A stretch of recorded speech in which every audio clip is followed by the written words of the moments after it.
Fala galera, bem-vindos a mais um Nerd Banger, onde a nerdice é pesada. Meu nome é Fábio e hoje eu tô aqui pra falar do Deathlok, o ciborgue da Marvel, que é um personagem bem lado D.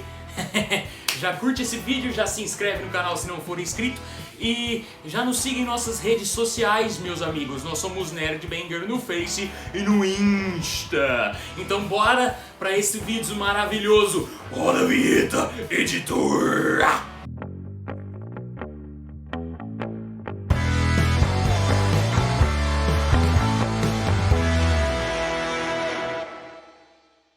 Deathlok, o ciborgue da Marvel, é um personagem criado pelo Rich Buckler, que foi o artista e o responsável por toda a ideia, o argumento da história. E ele contou com a ajuda do Doug Manchin, um cara que, pra quem é fã do Batman, conhece muito bem o Doug Manchin. Ele foi um dos cabeças da Queda do Morcego e apareceu pela primeira vez em Astonishing Tales, número 25 de 1974. Moto combina com o Deathlok, é mecânico também. É tecnologia, é alegria, usa combustível. Os dois tiveram a ideia desse personagem, né, galerinha? E passaram a ideia pro editorial da Marvel, na época o Roy Thomas, e eles aceitaram e começaram a publicar essa história na Astonishing Tales, um título que publicava um compilado de histórias na época e não estava indo muito bem assim, tanto que ele acabou sendo cancelado algum tempo depois. O primeiro Deathlok é um soldado americano chamado Luther Manning que foi fatalmente ferido e dado como morto. Bem dizer, ele acabou morrendo mesmo. E 5 anos depois, ele teve o seu cérebro, que todo mundo falava que ele era um gênio de tática militar, seu cérebro foi transferido para um corpo robótico, um corpo todo tecnológico, com algumas partes biológicas, né? Tá tudo... Ele tem esse visual meio zumbizão, assim, meio apodrecido, porque realmente o corpo dele, a parte biológica dele é apodrecida. E o seu cérebro foi integrado junto com uma inteligência artificial, com um computador, para se tornar a máquina mortífera suprema. O responsável por esse projeto é o projeto Alphamech, é o grande vilão dessa história, o Simon Riker. E vocês podem ver, isso aí é especulação da minha parte, galerinha, mas eu acho as semelhanças entre esse personagem e o Robocop muito escancaradas, assim. Eu lendo a HQ eu falei, pô, eu já vi esse filme. Então eu não sei se o Paul Verhoeven ele pegou influências, o roteirista do filme pegou influências do Deathlok, mas as influências elas são muito escancaradas, assim, bem palpáveis. O lado humano dessa máquina começa a tomar consciência novamente, começa a sobrepujar o controle e a programação dele e se rebela contra o projeto Alphamech e o Simon Riker e decide se tornar um agente independente, buscando a sua humanidade novamente. O objetivo dele é ir atrás dos cirurgiões responsáveis por transformar ele nessa máquina para reverter o processo e ele voltar a ser um humano para encontrar novamente a sua esposa e sua filha. Nesse ínterim ele entra em contato com um grande amigo dele, o Mike Travers, que foi um parceiro de luta, de batalha dele, salvou a vida dele inclusive. E aí a gente tem outra pequena semelhança com outro personagem muito icônico dos quadrinhos posterior, que é o Spawn, porque a gente descobre que o Mike Travers ele se casou com a esposa do Luther Manning nesse período porque ele estava morto. 5 anos que você achava que o cara tinha batido com a cachuleta e agora você tem uma semelhança muito escancarada também com o Spawn, que acontece mais ou menos a mesma coisa. Porque o Walt Simmons ele é dado como morto, ele é morto na verdade, e volta, e assim que ele volta ele descobre que a sua amada Wanda está casada com o seu melhor amigo. Então o Todd McFarlane pode ter bebido um pouquinho também da fonte dessa ideia do Deathlok.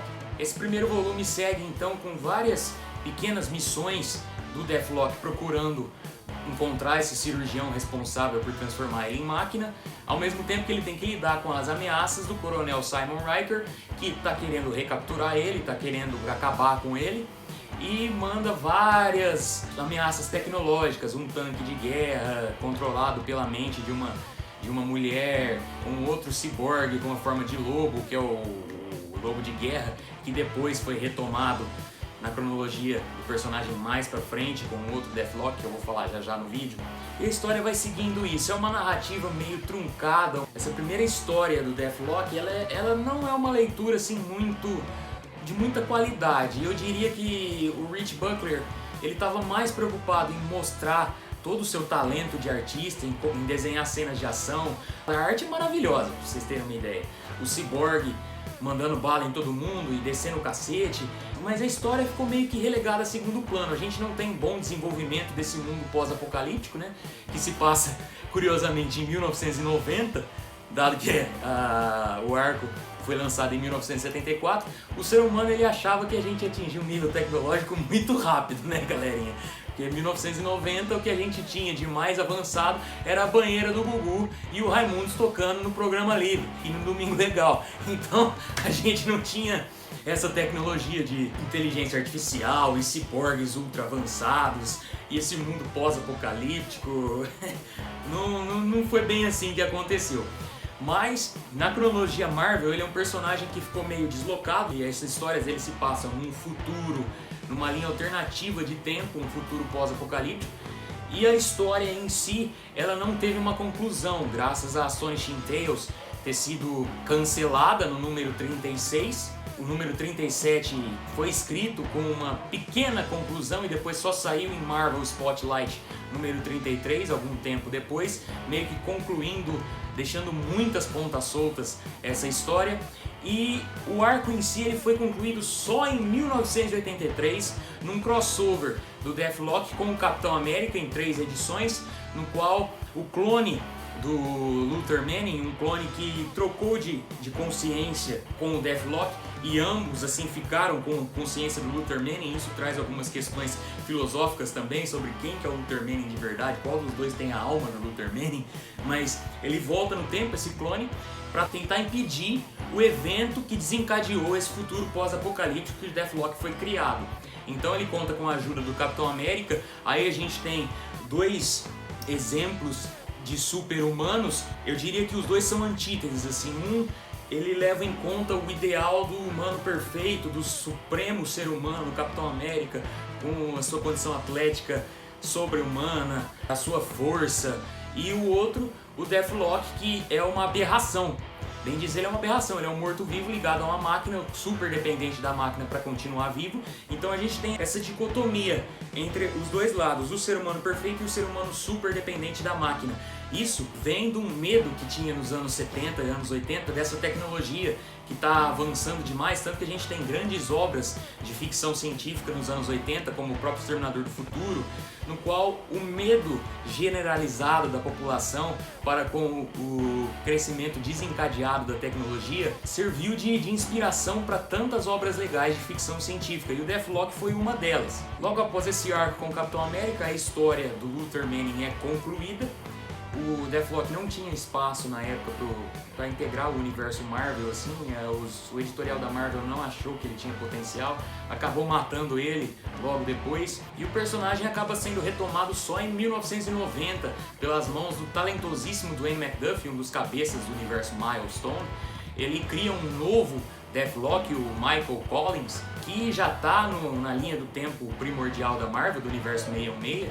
Ele é um funcionário da Cybertech, e ele descobre que a empresa que ele trabalha não trabalha só com prostéticos, ela está desenvolvendo tecnologia para criar robôs de guerra, para criar autômatos e super soldados com um objetivo bélico. E isso muito o entristece e ele vira meio que um ativista contra a própria empresa. Então o cabeça da empresa, o dono da empresa, o Alan Riker, de novo esse sobrenome Riker, ele sequestra o Michael Collins e transplanta o seu cérebro para dentro de uma outra unidade Deathlock que ele construiu, chamada Joe Kelly, em um tempo anterior, e ele se torna um novo Deathlock. Inclusive ele é o Deathlock que participa da maioria das HQs nos anos 90, inclusive de Carnificina Total.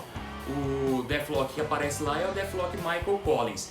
Ele descobre que o seu corpo humano ainda existe, ainda está conservado, está vivo, e ele toma para si a missão de reencontrar o seu corpo humano para novamente essa história de recobrar a sua humanidade. As histórias do Michael Collins, elas foram publicadas meio esparsamente aqui no Brasil, mas eu diria que as histórias delas são muito mais bem escritas, bem desenvolvidas do que o arco que está compilado aqui nessa HQ da coleção histórica Marvel do Deathlock original, do Luther Manning. são histórias mais legais de acompanhar e eu queria que isso fosse publicado no Brasil. Recentemente o personagem foi retomado graças à sua participação no seriado, né, Agentes da S.H.I.E.L.D. O Deathlock dá as caras lá, é um outro personagem, um personagem original do seriado. Então eles criaram um outro personagem depois da saga Pecado original, mais condizente com o Mike Framing, que é o Deathlock no seriado Agentes da S.H.I.E.L.D. Temos então o Deathlock Henry Hayes, que tem uma história bem parecida com o que é apresentado para nós no seriado Agentes da S.H.I.E.L.D.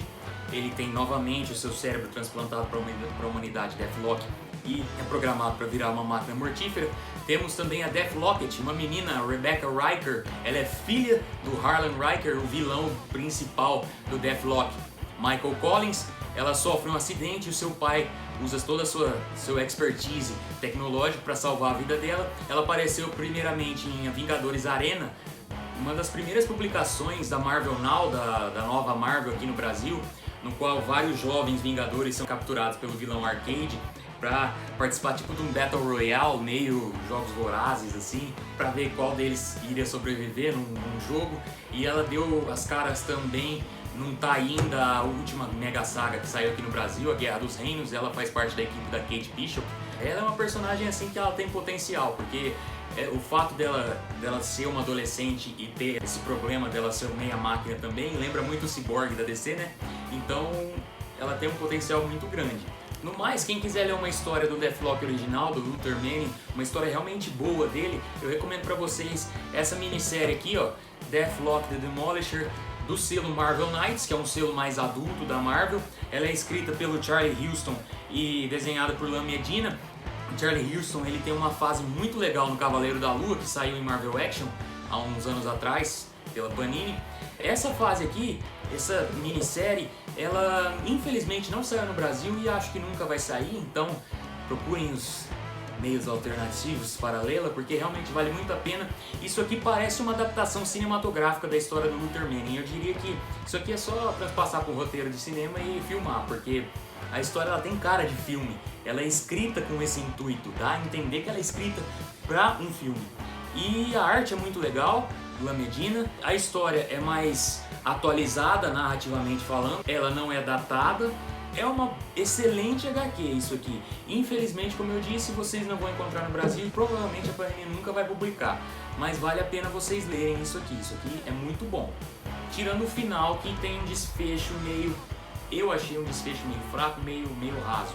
Mas é uma obra legal envolvendo o Luther Manning e uma participação legal do melhor amigo dele também, o Mark Travis, que aqui é um grande cabaço, velho. Mudaram isso na personalidade do personagem.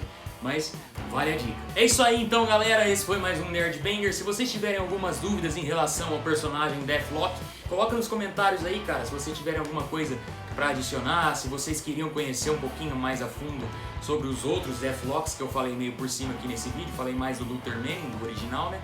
Mas é isso aí então, já curte esse vídeo, já se inscreve nesse canal se você não for inscrito e siga-nos em nossas redes sociais. Nós somos Nerd Banger no Face e no Insta. Um abraço, forte abraço, amplexos, amo vocês e valeu!